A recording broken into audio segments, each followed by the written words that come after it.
You know, the funny thing about like being of like East African descent and the whole music thing is like now there's a whole bunch of people from, you know, originally like Ethiopia or Eritrea or Somalia that are musicians now and like are on the radio, from The Weeknd to Kanan or Nipsey Hussle. It's like, man, these guys are popping up everywhere. Like I gotta make my move before it gets too you know, too clogged. You know, you have too many people doing the same thing.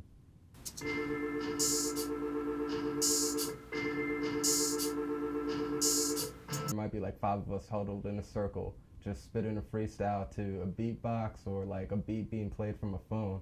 And it's funny because like I've met quite a few people that I don't even have recollection of meeting these people, but they'll just bring up a memory like, hey, yo, I saw you at a party. Like one time you were freestyling with all your friends and everything. That was dope.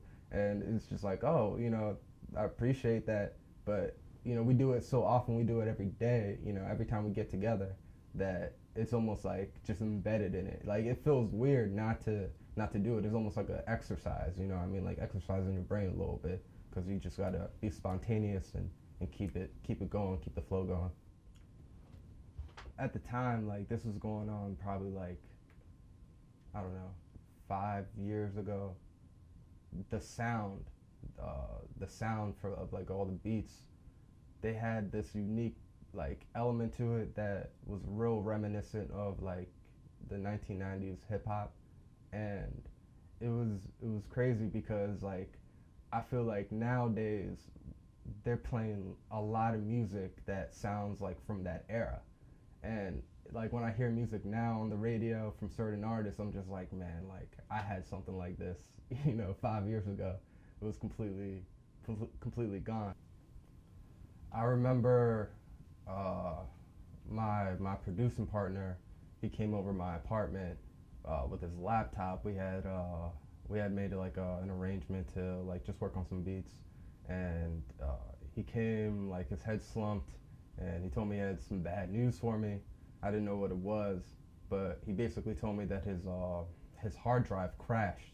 So we lost about like 30 completed songs that we probably had worked on for a better part of like 6 to 8 months.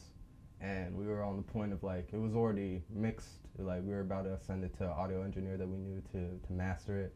I was just so blown. Like I just remember him even like trying to reboot his computer and just seeing like the error message on the Mac. And I was so blown.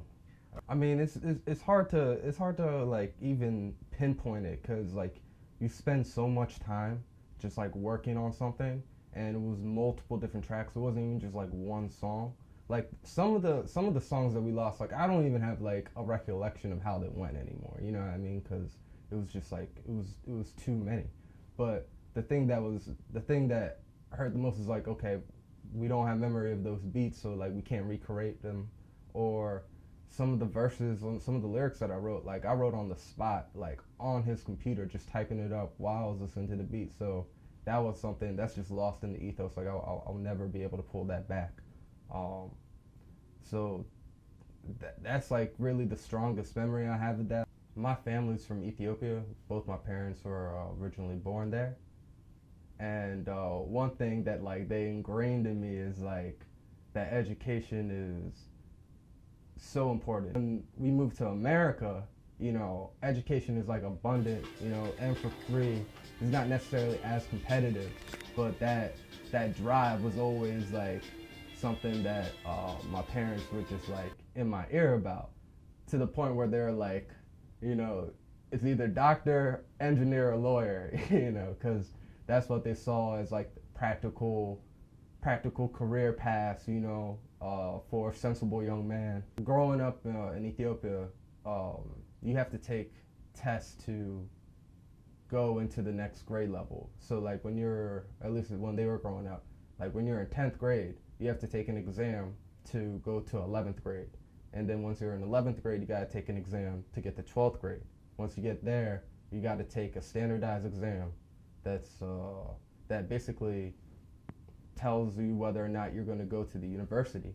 education is free, but since they have like limited resources, they can't have everybody go to the university. So, you know, they'll have an exam.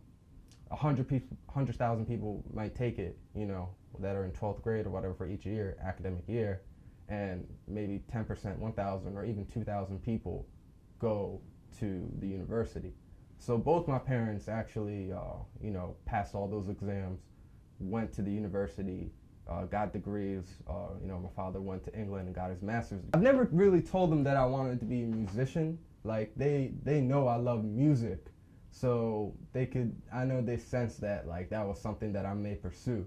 But when I told them that I wanted to be a filmmaker and that I wanted to work in media, they were just, I could just sense the disappointment on them. Like it was just so evident on their face, to the point like, you know, they would speak in Amharic, which is like the language in Ethiopia, to themselves like, you know, what did I do to deserve this? You know, they were just so blown. Like I told them like some terrible, terrible news.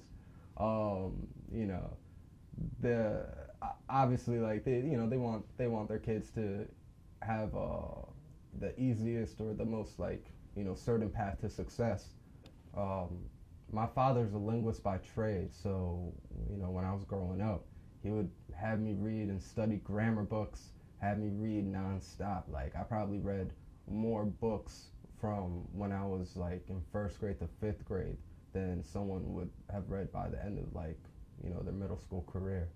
And he's partly to blame for the reason why I'm so into music, because, you know, like reading like that put like a love for language and wordplay and things of that nature in my mind. So like, you know, when I would listen to music, listen to instrumentals, like I would just be writing things out, and it's poetry, you know what I mean? So yeah, you know, he's definitely to blame.